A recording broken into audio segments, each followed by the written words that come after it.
গরম পড়েছে তো, তাই প্রতিদিন রিচ খাওয়া ঠিক হবে না। তাই আজকে একটু চিন্তা ভাবনা করে হালকা মাছের ঝোল করলাম, কলা, পেঁপে, আলু দিয়ে। মাছগুলো প্রথমে কেটে নিয়ে নুন, হলুদ, আর আমি একটু মাছেতে সব সময় লঙ্কার গুঁড়ো দিই। লঙ্কার গুঁড়ো দিলে না মাছের আষ্টে গন্ধটা আর পাওয়া যায় না।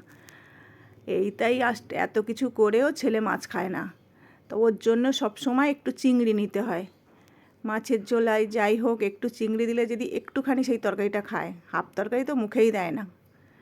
যা হোক, পেঁপে, আলু, কলা দিয়ে মাছের ঝোল করেছি। আর একটা কথা, আমাকে না আমার সব ছোট ছোট ভাই বোনেরা যেভাবে সাপোর্ট করছে না, তাদেরকে না থ্যাঙ্কস দিলে না নিজেকেই খারাপ লাগছে। সত্যি থ্যাঙ্কস অল মাই ছোট ছোট ভাই বোনেরা। এরকমভাবে আমাকে সঙ্গে নিয়ে চলো। ভালো থেকো। Tata, bye bye.